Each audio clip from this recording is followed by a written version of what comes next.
नमस्कार दोस्तों। Bloody vibes के आज के इस एपिसोड में हम लोग आप लोगों के सामने एक ऐसे अर्बन लीजेंड की कहानी लेकर आ गए हैं जिसे आप नाले बा ओइस्त्री कल आना से रिलेट कर सकते हैं। ये एक ऐसा अर्बन लीजेंड है जो कि लोगों को इतना ज़्यादा डरा दिया कि लोग कंफ्यूज हो गए कि डर के हम अपने घर पे रहें या फिर अपना घर बार परिवार छोड़ छाड़ कर भाग जाएं। ये किस्सा हरियाणा के कुछ इलाकों में आज से कुछ साल पहले बड़ी डरावनी तरीके से प्रसिद्ध हुआ था। कुछ साल पहले की बात है। हरियाणा के सिरसा नाम के शहर में रईसों का एक मोहल्ला था क्या अभी भी है, जिस मोहल्ले में सिर्फ रईस लोग रहते थे। इस रईसों के मोहल्ले में एक कबाड़ी वाला रोज सुबह से कबाड़ी वाले कबाड़ी कबाड़ी कबाड़ी ऐसा कह के निकलता था भाई। जिसके पास भी जो भी कबाड़ होता था इसको बेच देता था। इसे इस मोहल्ले से निकलना बड़ा पसंद था, बहुत ज्यादा, क्योंकि ना महंगी महंगी चीजें मिल जाती थी और जो रईस लोग होते थे वो कबाड़ी के दाम पर ज्यादा बहस भी नहीं करते थे। लेकिन पिछले 10-15 दिन से उसका यहाँ पे भी बिजनेस अच्छा सा नहीं चल रहा था और वो अकेला रहता था। उसकी जो माँ थी वो एक छोटे से गांव में रहती थी। वो ये सोचा हुआ था कि यहाँ पर मैं रहता हूँ, एक किराए से घर ले लेता हूँ। वो ऐसे ही कर रहा था, मतलब काफी सालों से किराए से घर लेकर रखा था और जो भी कमाई होती थी माँ के लिए भी पैसे भेजता था, खुद का किराया भी निकालता था, खुद का खर्चा भी निकालता था। लेकिन जहां से उसको सबसे ज्यादा उम्मीद थी 10-15 दिन से, वहां से भी सीन बिगड़ा हुआ था और माँ की थोड़ी तबीयत भी खराब थी। उदास उदास होके ऐसे ही कबाड़ी कबाड़ी चिल्लाता हुआ निकल रहा था। उसने सोचा कि इस बार भी आज के दिन भी कुछ नहीं होगा, जो 15-20 दिन से कुछ नहीं हो रहा है। आज भी मैं खाली हाथ घर जाऊंगा। परिस्थिति बड़ी बेकार हो चुकी है, क्या करूं क्या नहीं कुछ समझ में नहीं आ रहा था। इस मोहल्ले से निकल ही रहा था कि जस्ट इस मोहल्ले का आखिरी वाला घर इसको मिला। अंदर से आवाज आई, अरे ओ कबाड़ी वाले, रुक रुक रुक रुक। ये रुक गया, खुश हुआ, बोला कि अरे ये तो बड़ी कोठी वाले लोग हैं, बढ़िया से सामान देंगे। वो अपना मेन बड़ा सा दरवाजा खोल के बाहर आए। बोले हमारे पास एक बड़ी सी कुर्सी है पुराने जमाने की, एंटीक टाइप की, लेके जाएगा? ये बोलता है हाँ ले जा तो लूंगा, लेकिन पैसे का कैसा, क्या क्या है वो, मतलब लकड़ी की है, लोहे की है, क्या है? बोला अरे छोड़ छोड़, पैसे वैसे नीचे तू लेके जा। ये बोलता है हाँ हाँ हाँ। खुश हो गया यार ये। बोला एंटीक चीज मिल रही है। दरअसल कई बार रईसों के घर से एंटीक चीजें भी मिल जाती थी, जिसे ले जाकर ये ऐसी शॉप्स में बेच देता था जहां पर पुरानी पुरानी चीजें रखी जाती थी। पुरानी पुरानी चीजें महंगे महंगे दामों में बेची जाती थी। तो एंटीक शॉप वाला एक ओनर इसके पहचान का हो गया था। तो जब भी ये कोई ऐसी एंटीक चीज ले जाके उसको देता था ना, तो वो जो ओनर था इसे अच्छी खासी रकम देता था। अंदर से जाकर वो आदमी एक कुर्सी ले आया। ये कुर्सी अपने ठेले में डाल ही रहा था कि इसने नोटिस किया कि इस घर का वॉचमैन इसको बड़ी ही वियर्ड नज़रों से देख रहा है, जैसे कि वो अपनी आंखों से इसको कुछ कहना चाह रहा हो, लेकिन ये समझ नहीं पाया। इसने इग्नोर किया।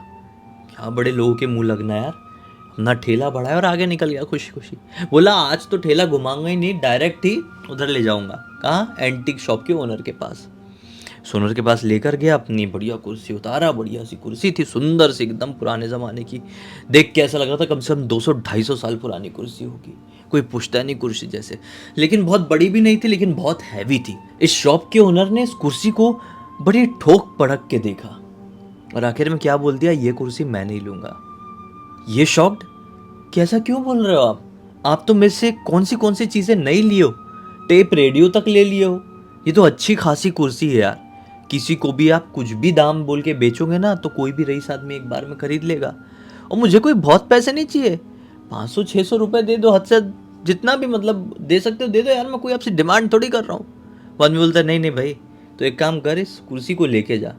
ये कुर्सी देख के मुझे मनुष्यत आ रही है, इसको मुझे अपनी दुकान में रखना ही नहीं है। तो जब ये कुर्सी लेके अंदर ही आया ना, तो ये देख के अजीब सा डर लगा मुझे, लेके जा। तो ये कबाड़ी वाला बड़े वियर्ड नज़रों से इस दुकान वाले को देखने लगा कि सुबह सुबह नशा करके बैठ गया है क्या। चलो कोई नहीं, आज इसका मूड नहीं है, शायद इसकी दुकान 1-2 दिन से अच्छी नहीं चली होगी, जैसे मेरी नहीं चल रही है। मैं लेके जाता हूँ कुर्सी, अपने घर पर रखता हूँ, कुछ दिन बाद इसको लाके चिपका दूंगा। ये नहीं तो कोई और सही, कभी और। लेकिन वो उस कुर्सी को अपने घर पर लेकर आ गया। उसके घर पे ना 2 कमरे थे। एक कमरे में ये सोता था और एक कमरे में किचन जैसा था जहाँ पर ये खाना बनाता था, और वो किचन जैसा थोड़ा सा बड़ा था।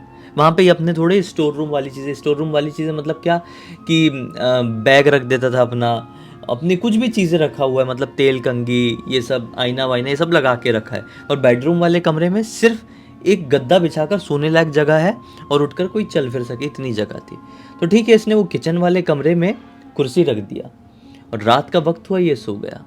अगला दिन निकला, पूरा नॉर्मल, बिक्री नहीं हुई। फिर उसने कोशिश किया कि उधर जाकर पूछे, लेकिन उसने आज भी मना किया एंटिक शॉप वाले ने। 2 दिन निकल गए ऐसे ही। अब आई तीसरी रात, तीसरा दिन भी वैसे ही नॉर्मल गया। तीसरी रात को ये सो रहा था, बड़ी गहरी नींद में था यार। आज बहुत थकान हो गई थी क्योंकि सामान बिके हुए बहुत दिन हो गए थे और आज इसने बहुत लंबा ट्रिप मारा था, लेकिन पैसे नहीं मिल पा रहे कहीं से। गहरी नींद में सो रहा है और फिर अचानक से इसको रात में किसी के दरवाज़ा ठोकने की आवाज़ सुनाई दी। ये बड़ा हैरान हुआ कि दरवाज़ा कौन ठोक रहा है इतनी अजीब तरीके से। धक धक धक ऐसे करके रुक रुक के ये उठा, आवाज़ भी लाया, कौन है? किसी ने कोई रिस्पॉन्स नहीं दिया, वो आवाज़ सिर्फ आई जा रही है। ये उठा, जाके देखता हूँ यार। ये उठा, अपने बेड वाले रूम को क्रॉस करके जैसे किचन में पहुंचा है। किचन को क्रॉस करके जैसे ही अपने घर के मेन डोर में पहुंचा तो क्या देखा? एक लड़की, छोटी सी, यही कोई 10-12 साल की उम्र रही होगी। वो अंदर से दरवाज़ा ठोक रही है, बाहर तरफ मुँह करके। यानी ये लड़की घर के अंदर थी। लेकिन ये कैसे हो सकता है? ये घर बहुत छोटा है, अंदर वाला बेडरूम है, फिर किचन है, फिर मेन दरवाज़ा। किचन में तो अब ये कुर्सी रखने के कारण ढंग से पैर रखने की भी जगह नहीं हो रही है। तो लड़की कहाँ थी भाई, जिसको दिखाई नहीं दी? ये पूछा, है कौन है तू और अंदर कैसे आई? वो लड़की कुछ नहीं बोल रही, सिर्फ।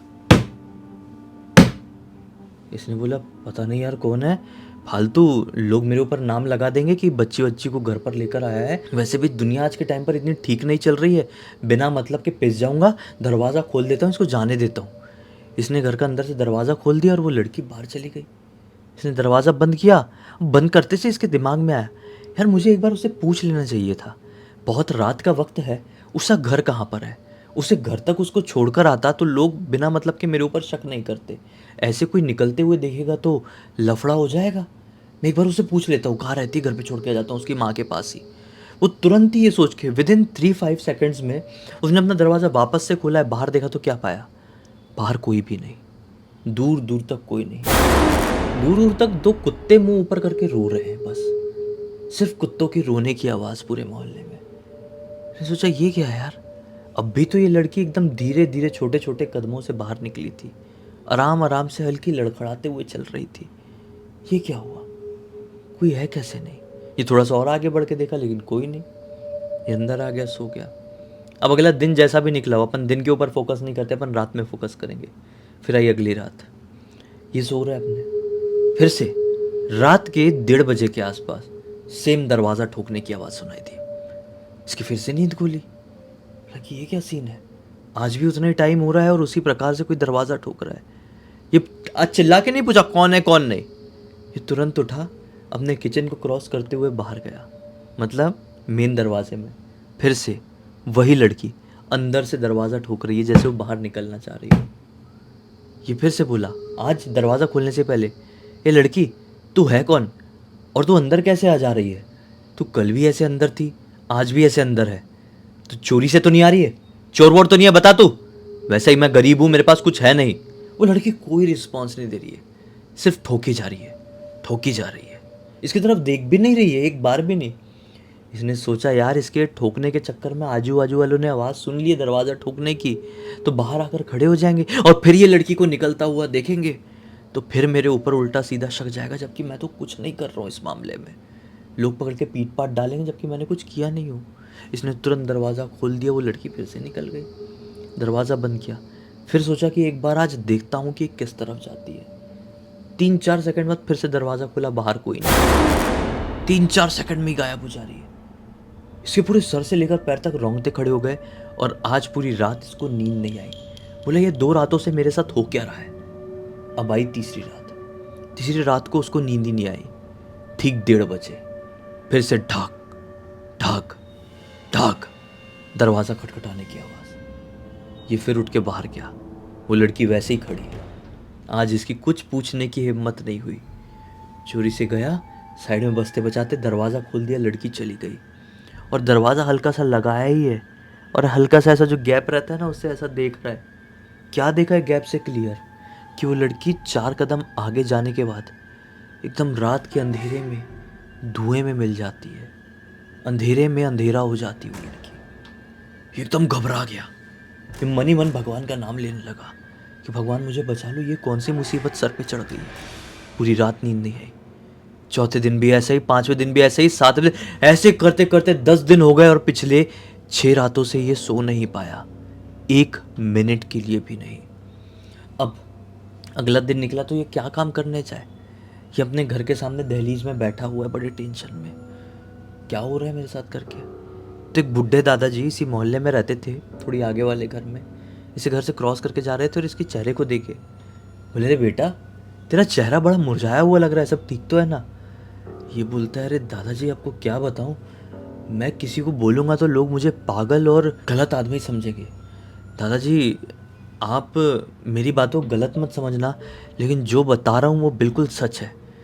रोज़ रात में एक लड़की मेरे घर के अंदर आती है, फिर दरवाज़ा ठोकती है अंदर से बाहर निकलने के लिए, लेकिन वो लड़की को मैं अंदर आते हुए नहीं देखता हूँ।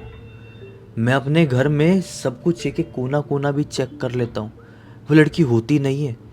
ठीक 1:30 बजे वो लड़की घर के अंदर दिखाई देती है और बाहर निकलने के लिए दरवाज़ा ठोकती है। दादाजी बोलते क्या बात कर रहा है, लड़की कितनी बड़ी है। ये बोलता है दादाजी 10-12 साल की होगी, ऐसी ऐसी कद और ऐसी ऐसी उसका रूप है। चेहरा तो नहीं देखा हूं, लेकिन पीछे से देख के समझ में आता है। दादाजी बोलते बेटा सेम टू सेम किस्सा तो मेरे घर पे भी हो रहा है, बस फ़र्क इतना है मेरे घर पे वो लड़की अंदर से नहीं बल्कि बाहर से दरवाज़ा खटखटाती है रोज़ रात में। मैं या मेरे घर का कोई भी व्यक्ति घर का दरवाज़ा खोल के बाहर देखते हैं तो लड़की सर नीचे करके खड़ी रहती है, बस खड़ी ही रहती है। हम कुछ पूछते हैं, कुछ बोलते हैं तो कुछ जवाब नहीं देती। हमको डर लगने लगा, हम दरवाज़ा बंद कर देते हैं। रोज़ रात में हो रहा है पिछले कुछ दिनों से, यही कोई 8-9 दिन तो हो गए होंगे। ये बोलता है क्या बात कर रहे हो दादाजी।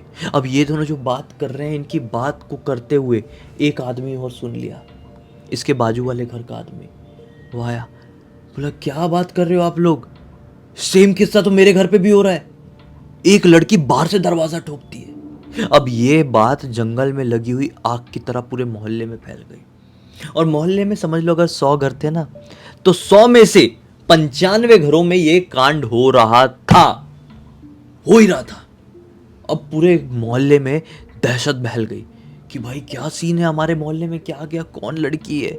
रोज रात में 1:30-2 बजे के आसपास वो लड़की आए, लोगों के घरों का दरवाजा खटखटाए, और जो कोई भी दरवाजा खोले तो अब डर के मारे उसकी तबीयत खराब हो जाए।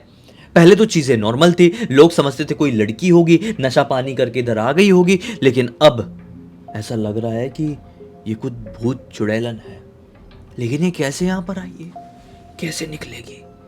पूरे मोहल्ले वालों की नींद हराम हो गई। बताएं तो किससे बताएं, पुलिस के पास जाके क्या बोलेंगे, तो समझ में नहीं आ रहा है। बड़ी गहरी सोच में था। इसके घर पे रोज हो रहे हैं, इसके घर से निकलती मतलब रोज रात में, और दूसरे घरों में बाहर से दरवाजा खटखटाती। ये अपना दिमाग लगा रहा है, उसके दिमाग में शिट साला ये कुर्सी जब से मैंने लाया हूँ तब से ये सब कुछ हो रहा है। 2-3 दिन तक सब कुछ ठीक था, उसके बाद से ये सब कुछ हो रहा है। मैं अभी जाता हूँ कुर्सी लेके उसके पास। ये कुर्सी ना वो एंटिक वाले ने लिया ही नहीं था अभी तक, इसी के पास रखी हुई थी।